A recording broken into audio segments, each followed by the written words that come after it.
And so here we are, ready to embark on a new adventure. After our first cruise with Costa and our second with Royal Caribbean, we will now board an MSC ship for the first time. We've heard very mixed reviews about this company. Over the next 7 days in the Adriatic, we'll have the opportunity to explore the MSC Opera. Will it be a pleasant surprise? Or will it be a disappointment? Let's find out together on this 7-day journey that begins in Venice and will take us to 5 destinations along the Adriatic Sea, touching 4 different countries.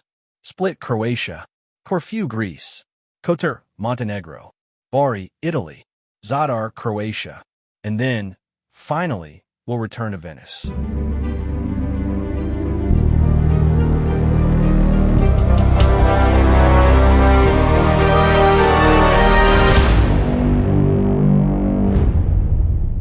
The MSC terminal is located a few hundred meters from the Santa Lucia train station.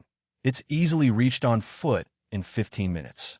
Cameras and video recording are prohibited throughout the terminal, but check-in went smoothly and quickly. The MSC Opera, however, wasn't docked here, so we boarded tenders that took us to Venice Marghera, a journey that took about half an hour.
Linea light service.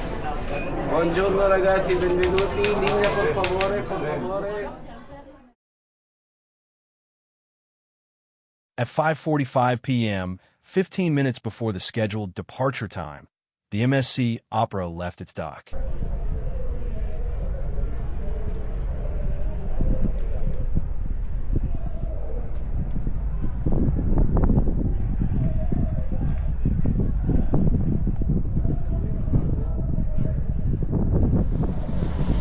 Before entering the open sea, we cruised slowly along a long corridor marked by buoys to cross the Venice Lagoon.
Arriving in Santa Maria del Marhi, we bid a final farewell to the pilot boats that had accompanied us this far. We officially enter the Adriatic, and after a night at sea, we'll wake up tomorrow morning in Split, Croatia.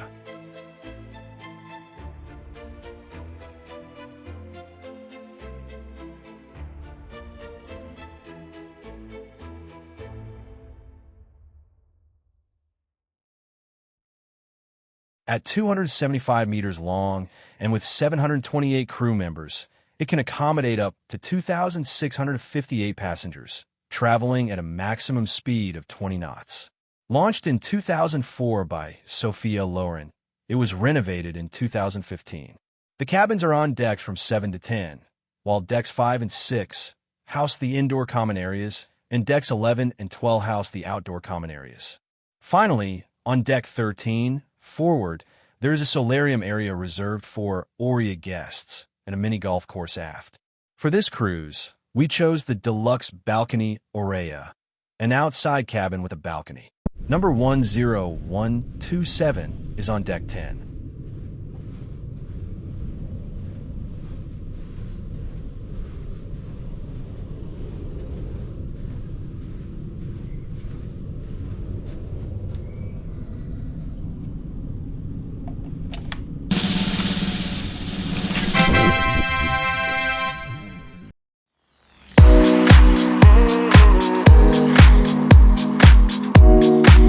The first thing we notice upon entering the room is, of course, the double bed.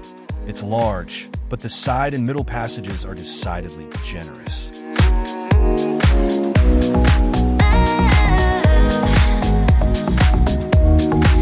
Above the minibar cabinet sits a good-sized TV.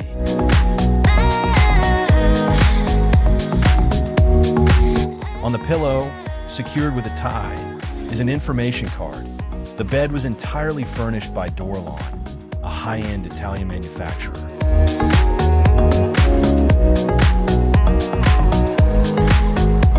On the bed are 2 orange beach towels, suitable for both the pool and the beach.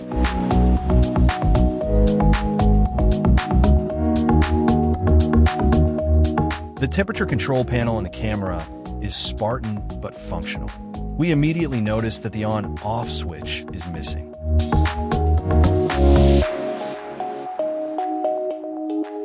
On the desk, in addition to the standard amenities, is a nice welcome gift: a bottle of Prosecco and a tray filled with ice and a chocolate bar. On the balcony, there are 2 chairs and a small table. In the bathroom, the sink has a thick soap dispenser, 2 corner soap bars, and 2 toothbrush holders. A wall-mounted hairdryer,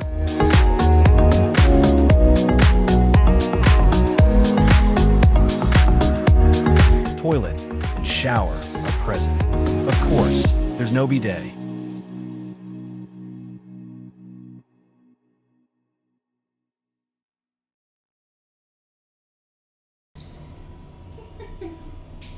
Non hai registrato? Certo, sto filmando. The outdoor common areas are on levels 11 and 12. On deck 11, the outdoor area is essentially occupied by the pools and the Spinnaker pool bar. This area is very busy during the day, but much quieter in the evening.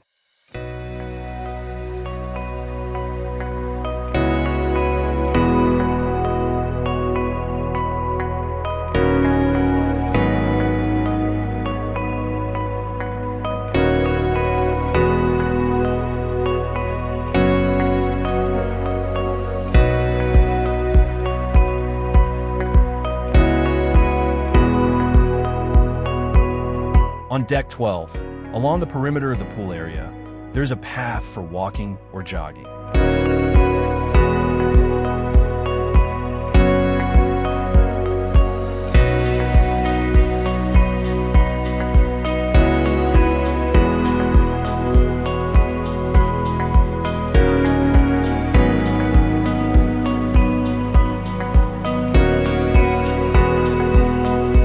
On deck 13, aft, there's a mini golf course. We've never seen anyone play, probably because there are no clubs and balls. In this case, a man used it as a nap bed.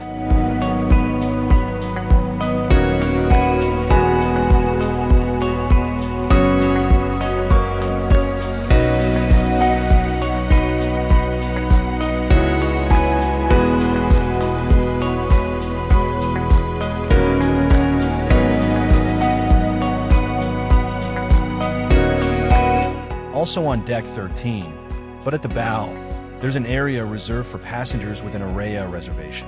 It's essentially a solarium with sun beds available. There are also two-person wicker structures for those who prefer shade, but these are available for a fee.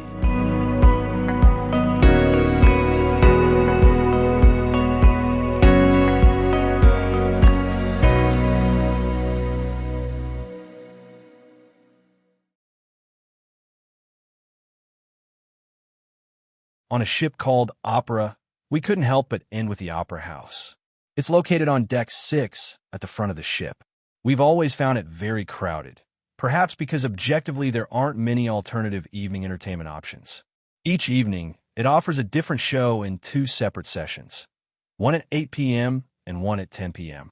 The group of artists who alternate on stage each evening is made up of about 10 people, a couple of singers, 3 acrobats, and the rest are dancers. The quality of the shows overall is good, the sets are pleasant. The sound system is by far the best I've ever heard on a cruise ship. However, we did miss a certain differentiation between the shows, but since the artist team is always the same throughout the cruise, this was inevitable. On other ships, we've seen different groups of artists alternate on different evenings, which honestly makes the show more enjoyable.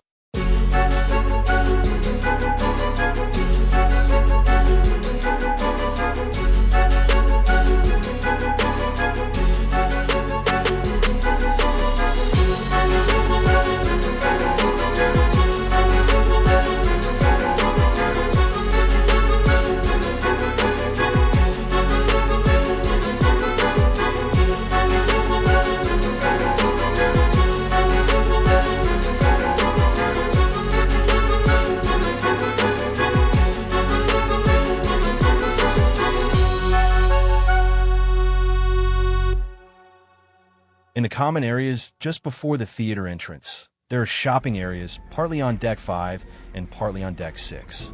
Here, you'll find sunglasses, watches, handbags, perfumes, consumer electronics, liquor and tobacco, clothing, gifts, and souvenirs. Honestly, however, we found the prices generally unattractive and few items on sale.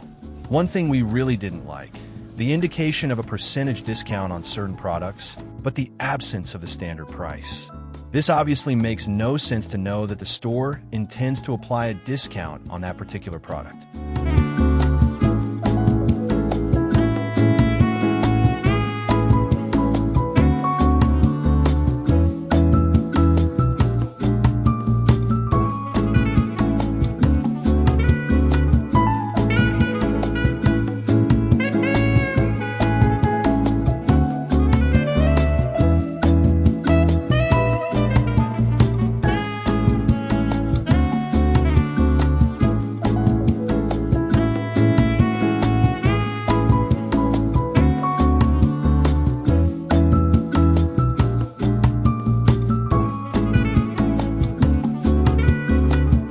On deck 6, in addition to the shops, there are also Aroma Coffee Bar and La Cabala, which are essentially piano bars, the Cotton Club, another bar where you can also dance, and the Med Pearl Casino for gambling enthusiasts.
On deck 11, you'll find 3 distinct but connecting areas for more informal and quick dining. The Patio Hamburger Paradise, where you can enjoy hot dogs in addition to hamburgers. The Patio Pizza and Pasta, where you'll find 3 or 4 different types of pizza and a couple of different pastas. And the La Velle Buffet Restaurant, which offers a good variety of dishes. For those who prefer a more formal atmosphere, table service, and an a la carte menu with a variety of dishes to choose from, there's the La Caravelle Restaurant on Deck 5, which seats up to 981 guests.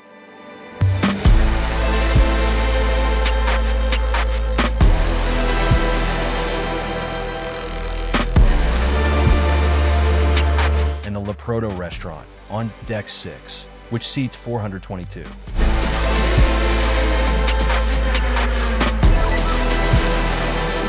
The food quality is good, and the view is often spectacular, especially at aft tables like this one. Unfortunately, the wait times are intolerable.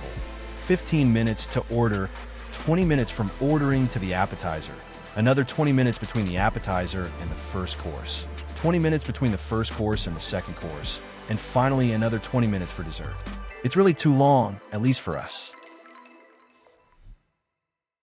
In conclusion, we can't give the MSC Opera a full thumbs up. While the cabin was certainly cozy and had a super comfortable mattress, we were often woken up at 4 a.m. by the noise of the staff unstacking the Deck 11 Sun loungers directly above the cabins on Deck 10. The food is good quality, but it was often difficult to find a free table in the buffet area. The wait times in the Le Proto Restaurant are excessively long. The shopping options are rather limited, and the level of guest entertainment is limited to very few choices. And so, after a night at sea, we arrive near the Adriatic coast, overlooking Split, the first stop on our cruise.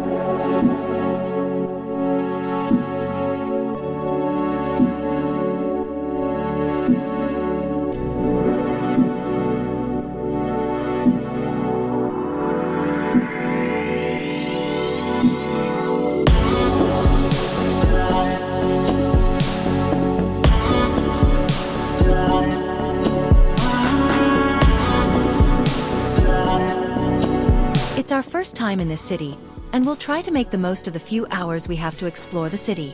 The beating heart of Split is undoubtedly its historic center, which unfolds within the magnificent and well-preserved Diocletian's Palace. This is no simple palace, but a true fortified citadel, built by the Roman Emperor Diocletian in the 4th century AD. Its walls and ancient buildings not only house historical relics, but are the heart of the city, filled with shops, bars, restaurants, and homes. The palace's ancient central courtyard, now the main square, is called the Peristyle, and that's where we'll head as soon as we disembark. The good news is that Diocletian's Palace is just a few minutes' walk from the port where cruise ships dock. Our advice, therefore, for those who want to visit is to go on foot. The bad news comes just as we're about to disembark the ship. An interminable queue that practically spans the entire ship from bow to stern, full of impatient people who can't understand the situation.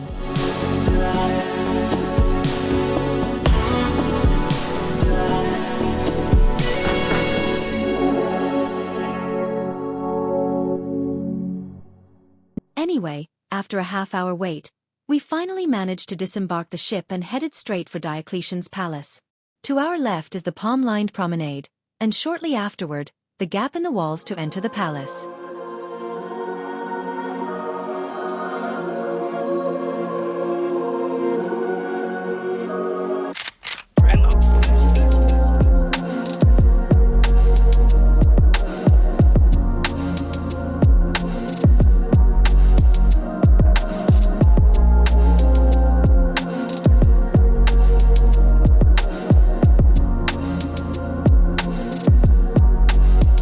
It's true that it's August, but we immediately sense a notable presence of tourists.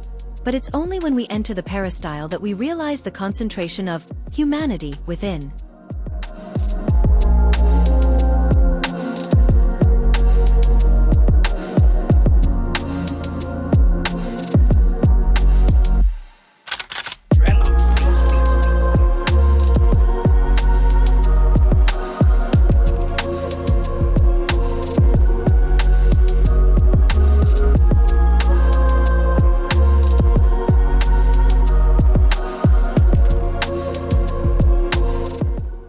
are before us, the stars of the square. Two Roman centurions in work clothes, ready to be photographed by curious tourists.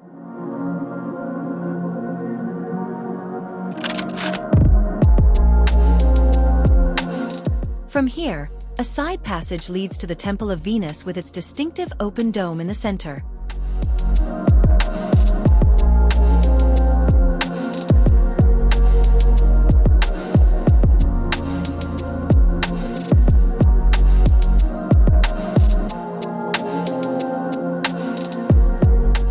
We pass the temple and from there enter the narrow Roman-era cobblestone streets. Shops of all kinds alternate with eateries offering food and drink.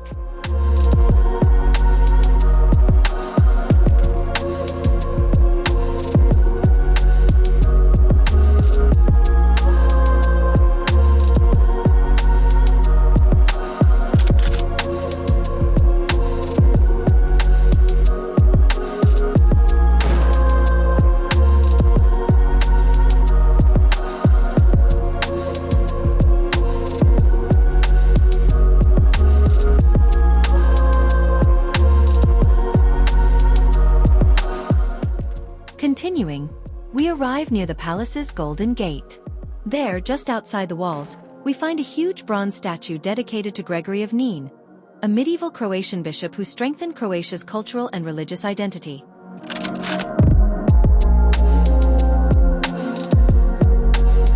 From there, turning right, we head back toward the port, and it's on that side that between the Golden Gate and the harbor we find ourselves crossing the street market. Here too, there are all kinds of goods, offering a hybrid offering, catering to both tourists and locals. It's curious, at least for us, to find people sitting at tables enjoying a cappuccino next to a clothing store and a fruit and vegetable shop.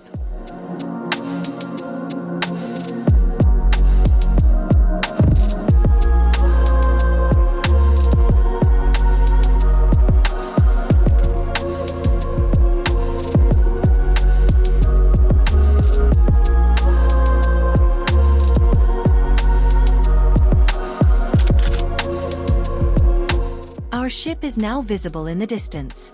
It's time to head back. Our visit to Split ends here.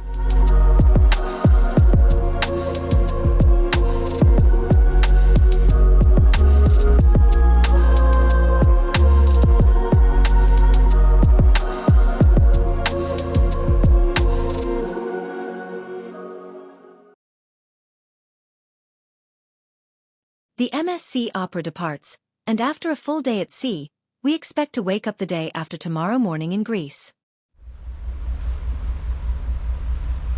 After our first stop in Split, the MSC Opera set sail again, and after a day and night at sea, we reach Greece, the island of Corfu.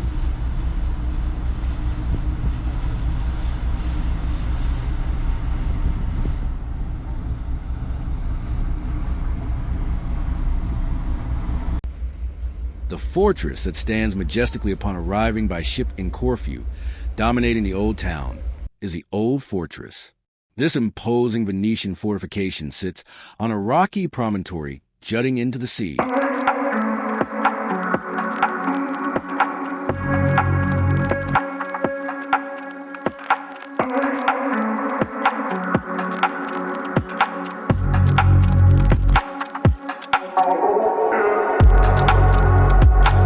The pilot boat accompanies us in the last stretch of sea. It is quite small, but brightly colored in a beautiful red. As we approach the port, we also pass several other boats carrying numerous tourists.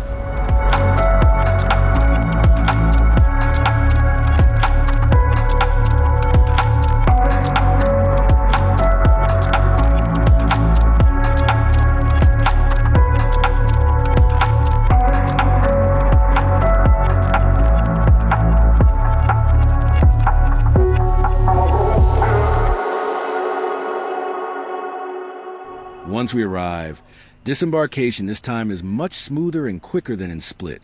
The Costa Deliziosa is docked right next to us. In this case, the ship's docking point is quite far from the city center, so we take a shuttle bus.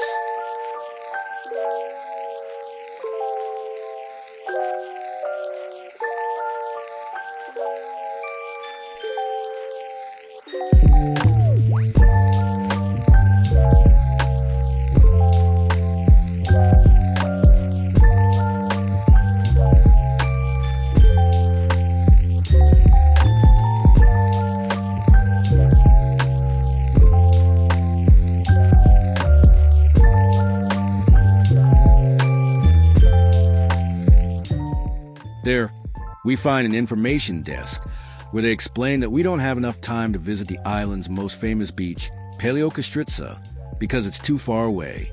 The closest beach, however, is Faliraki Beach, just a 10-minute walk away.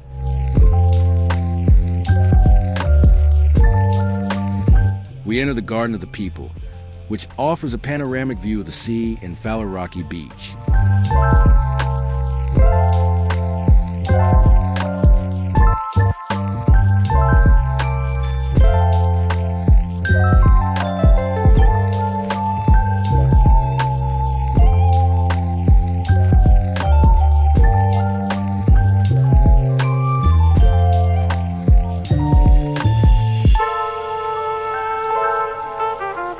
The day is very warm, and the idea of a dip is truly inviting. We head down to the beach.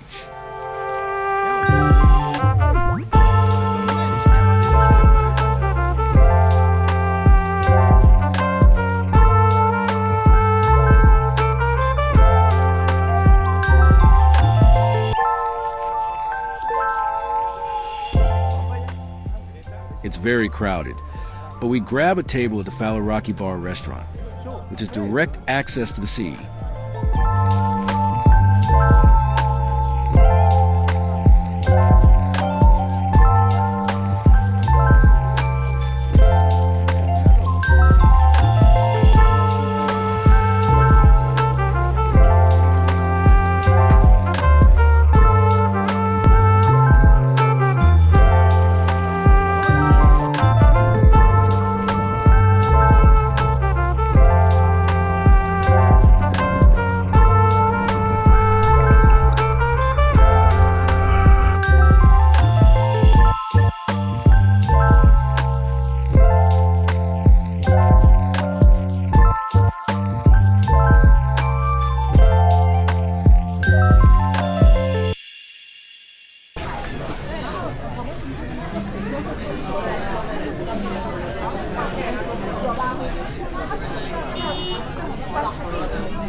Va bene, allora cin cin.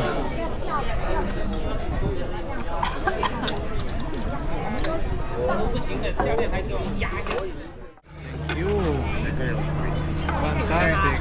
Thank you very much. Wow. Adesso sì che mi puoi fare una foto.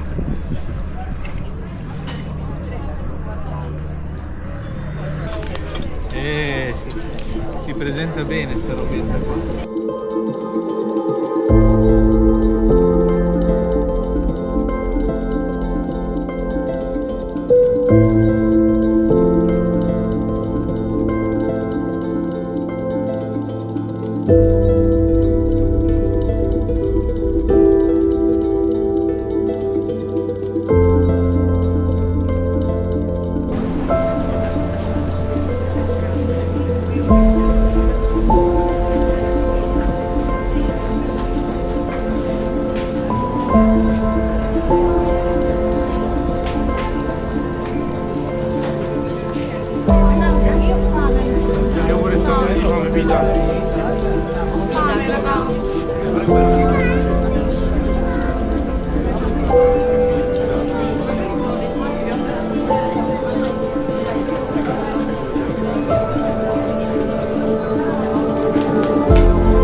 It's time to head back.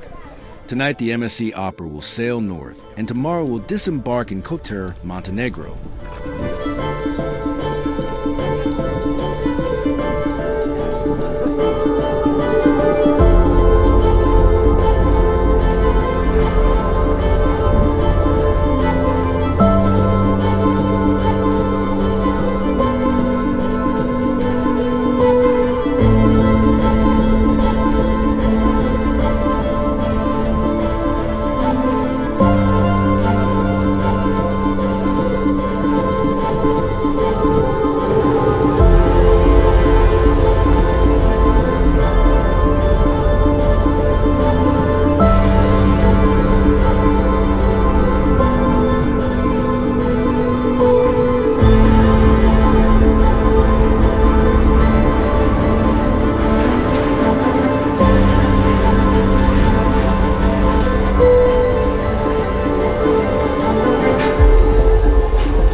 Arriving in Kotter is a wonderful journey within a journey. In fact, Kotter is located at the far end of a long inlet whose coasts are mostly made up of verdant mountain formations. Something similar to the fjords we saw in Norway, but with the difference that here, every now and then, there are small enchanting beaches overlooking a crystal-clear sea. Furthermore, since we are in the southern Adriatic, the sea is warm enough to allow swimming throughout the summer. Or at least that's what we imagine. But we intend to discover it for ourselves today. We will disembark here today with tenders that will take us to the port, and from there we can immediately walk into the old town and reach the equipped Kotter beach in 10 minutes. In this video, we'll discover together the surprising beauty of this new destination from our latest trip.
Approximately 2/3 of the way into the inlet, a sharp turn to starboard leads through a narrow passage into the final stretch of the bay. And it is there that the island of the Lady of the Rocks is located.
After passing the island of the Lady of the Rocks, at a certain point we find the cruise ship Mein Schiff of the German company TUI Cruises, moored in the harbor. Its presence here is an unmistakable indicator that there will be no room for our ship in the port of Kotter, and that we will therefore disembark with tenders.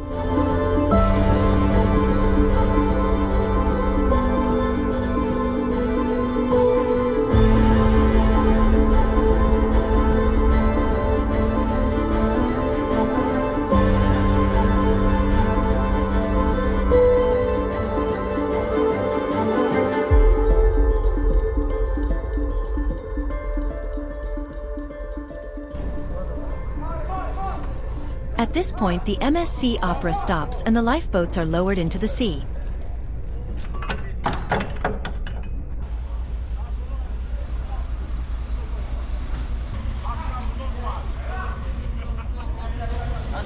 Wait, don't go out.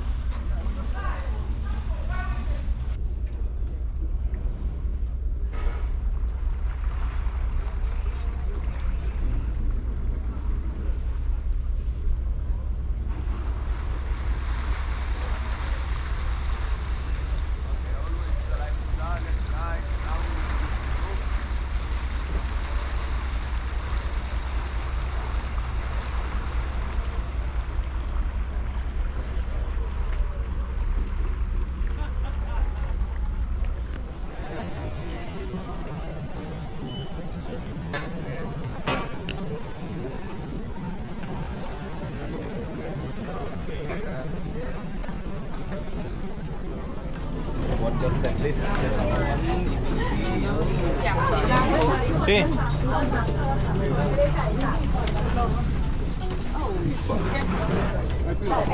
Sì.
Half an hour later, we're in port.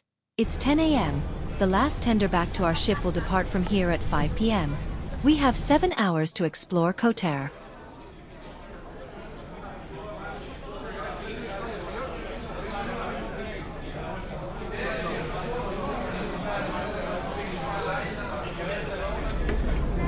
Figo. Man, hold on for the ramp. Jump on the left side next to the right.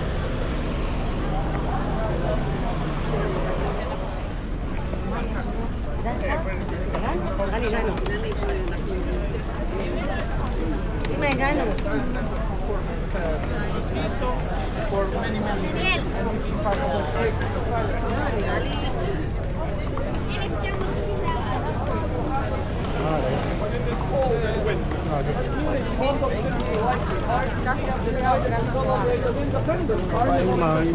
and in the start of every August, you will have the traditional so we can celebrate it twice.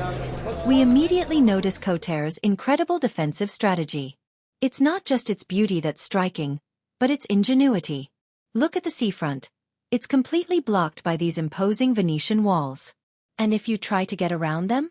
Impossible. The citadel is built directly against the slopes of the mountain, which acts as a natural and impassable barrier. It's protected on all fronts, a position that explains its 1,000-year history.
Strettamente proibito lanciare pietre e altri oggetti.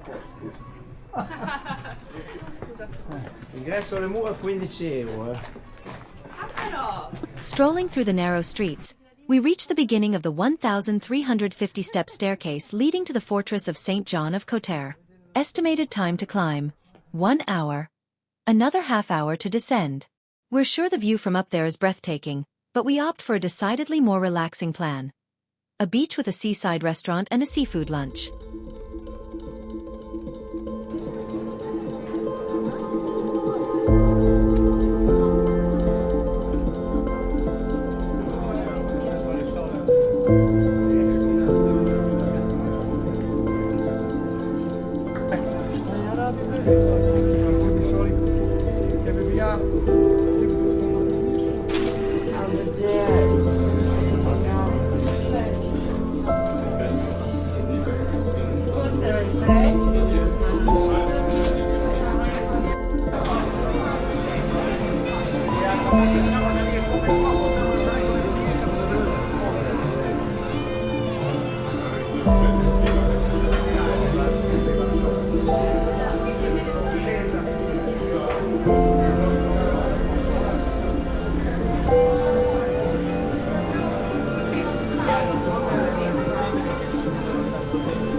We notice that cats are loved, protected, and considered an integral part of the city.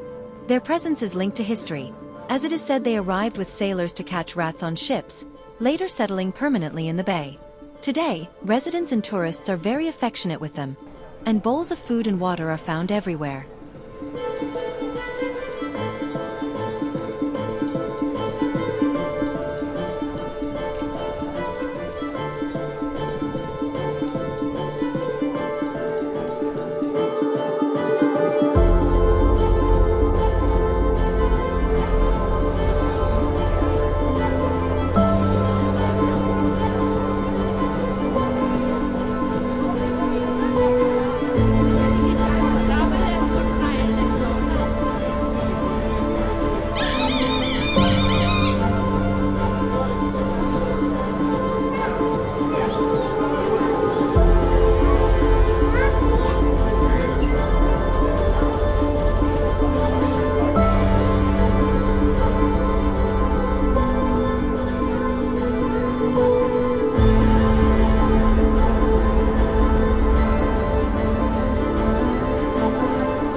Leaving the citadel, a few minutes' walk, brings us to Côte Beach.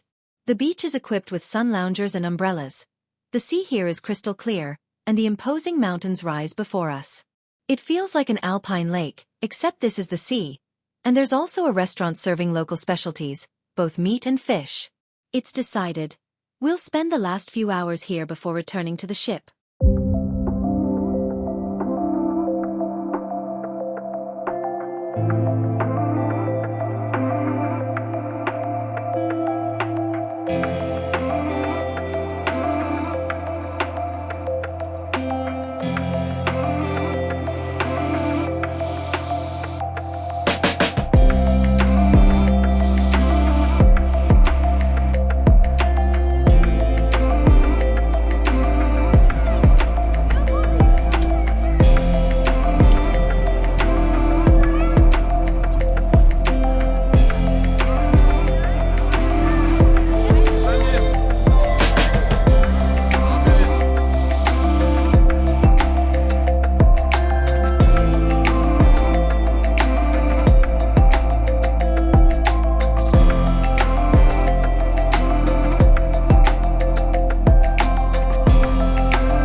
9 euro.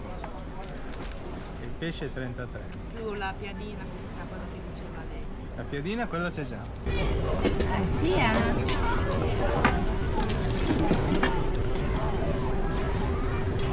Ah.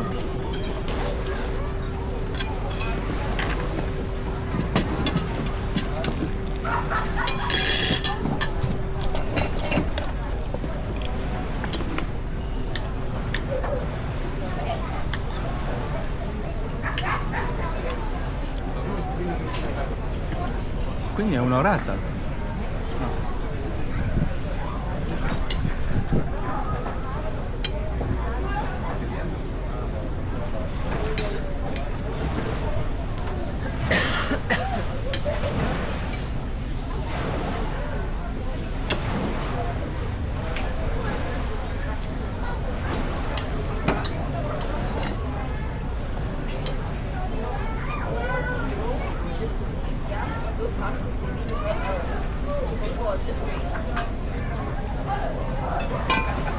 No, lo metti di là, lo metti di là. Ah, ok.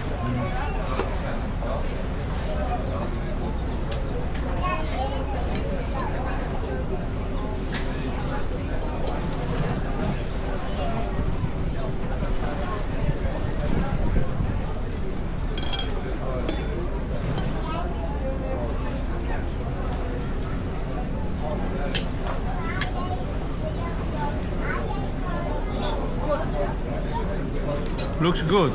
Yeah, it is very nice. I like it, this one. Well, we think that we will like it as well. E le guance diciamo di darci No, le no, è piccolino però. No. Anche poco. Eppure? Ah, vedi. Così ci arrangiamo. Ok. Thank you very much. Thank you very much. You're welcome. Okay. Enjoy. Thank you. And also this was defective, you see it? Time flew by today in Kotar. It's time to head back to the port to catch the tender that will take us back to the ship. Along the way, we stop at a shop to buy two of the most popular local specialties. Jaguski Prasut, a ham cured with sea salt and aged for about a year, and Jaguski Sir, a hard cheese made from whole sheep's milk with an intense, salty flavor. Sace cagite. Che cazzo.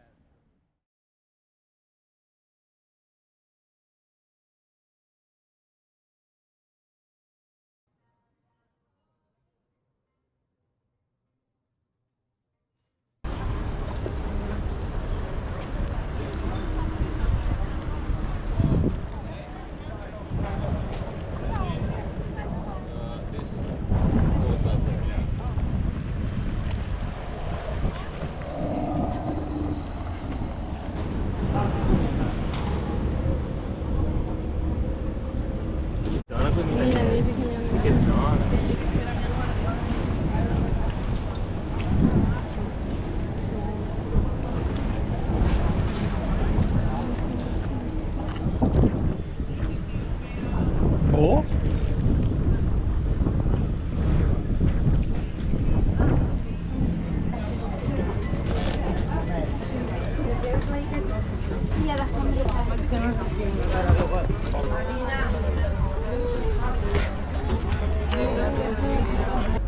Goodbye, Kotar. This is our first time here, but we'll definitely be back.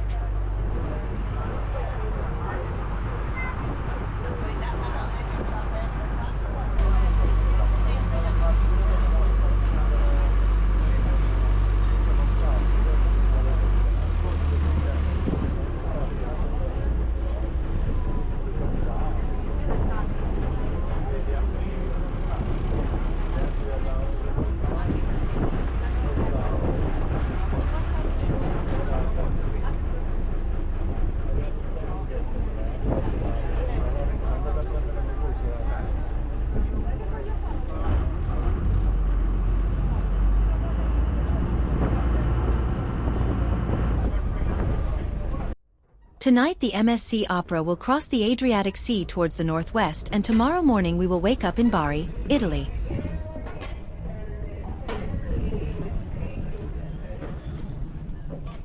In the late afternoon, the MSC Opera set sail again. Tonight we'll cross the Adriatic again, but this time from east to west, and tomorrow morning we'll be in Bari. And it's in the final stretch of Boca Bay, just before entering the open sea, that, on our route, in the dim light of the day at dusk, a tiny island stands out before our eyes, on which a perfectly lit building stands.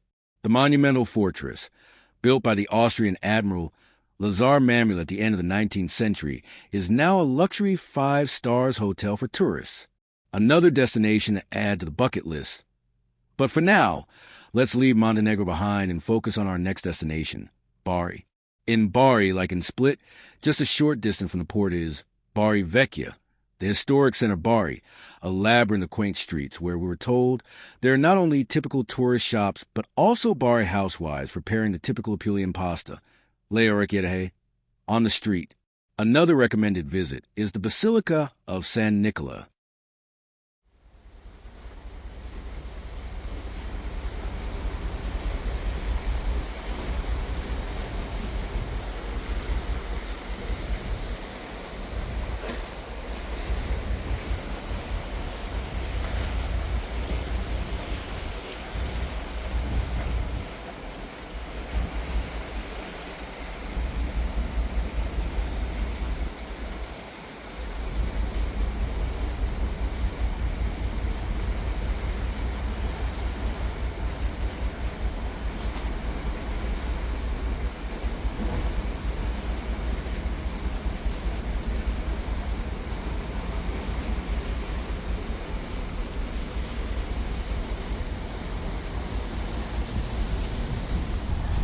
We get off the ship, and in a few minutes we arrive in Old Bari.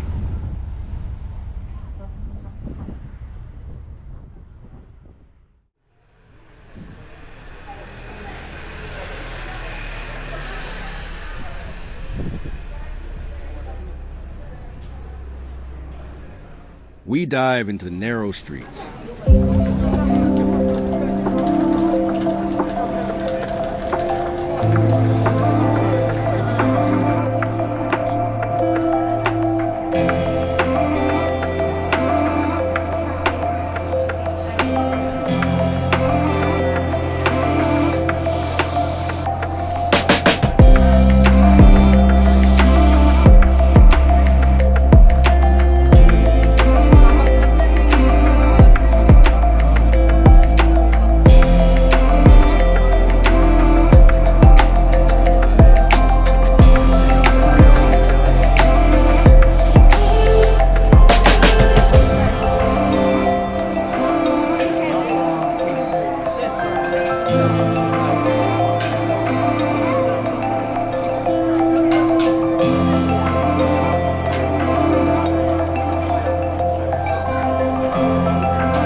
And then, unexpectedly, the Basilica of San Nicola appears before us through a gap in the wall.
After seeing the Basilica, we entered the Pasta Street, a narrow street where Bari's housewives make handmade pasta.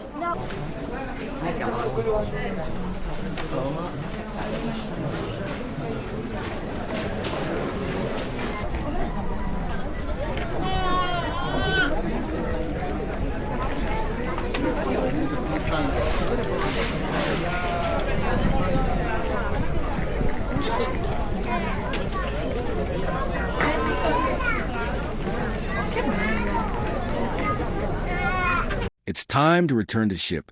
Along the way, we'll pass first the Cathedral of San Sabino and then the Norman Swabian Angevin Castle.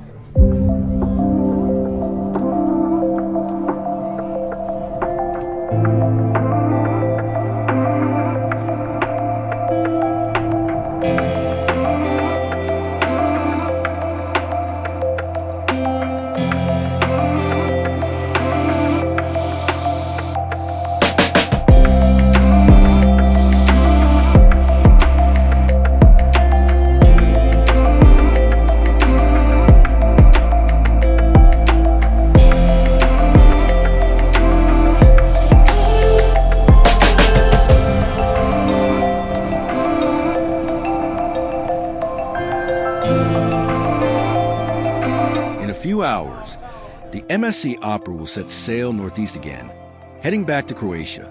The last stop on our cruise before return to Venice will be Zadar, where we'll arrive tomorrow morning.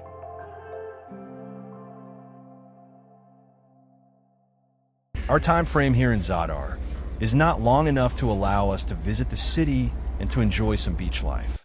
From the information we have gathered on board the ship, here in Zadar, as well as throughout the rest of the cruise, so far, the sea should be very beautiful. In any case, the port where the ship will dock is quite far from both the city center and the beaches. Therefore, we'll need to take a bus from the port to the farthest point of the peninsula.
La verde Adriatico.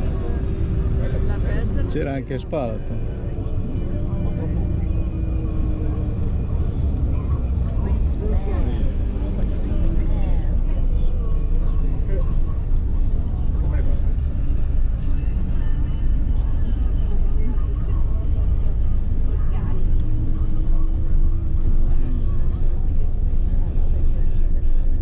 And it is right here at the point where the bus unloads us that the greeting to the sun is located.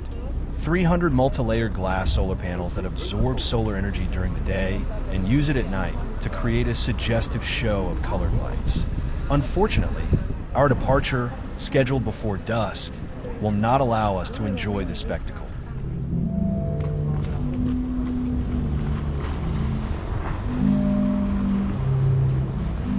This is also where the sea organ is located, a unique installation that harnesses the energy of ocean waves. It consists of 35 organ pipes of varying lengths and angles positioned under the pier. The waves push air through these pipes, creating melodies and sounds that change with the motion of the waves. The sound you hear now is the result of that.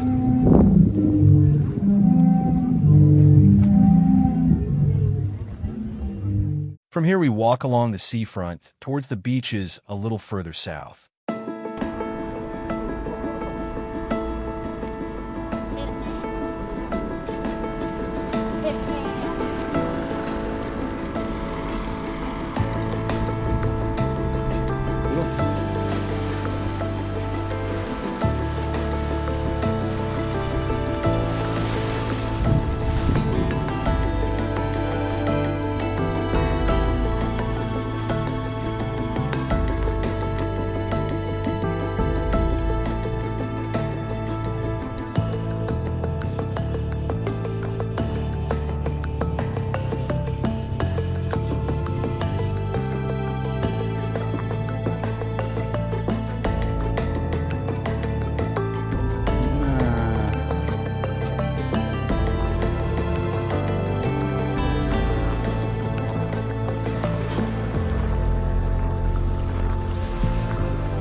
Beh, nel senso civico qua siamo ancora lontani.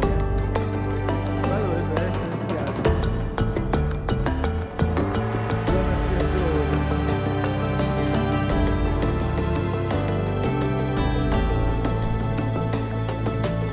Zona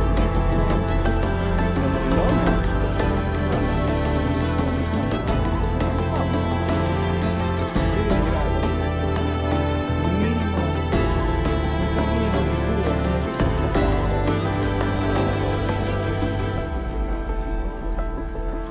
Objectively, the sea is very beautiful.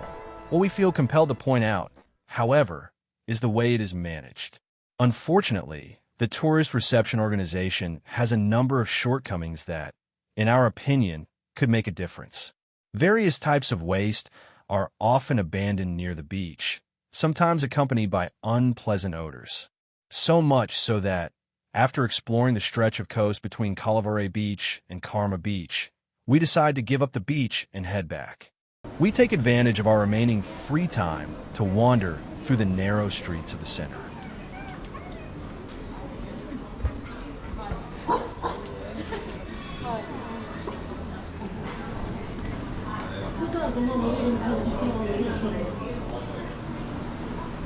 È un ristorante, un banana. Anche il terrazzo.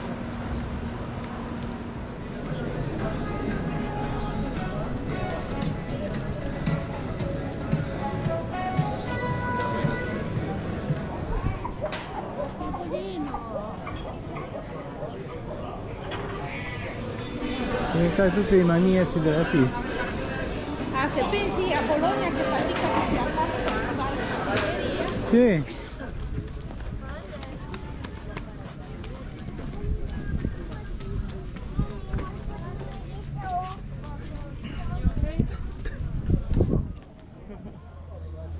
At a certain point, a row of umbrellas overlooking the sea becomes an offer we couldn't refuse. Buon appetito. Grazie. Bira, buono. Buono, buono, buono, buono, grazie.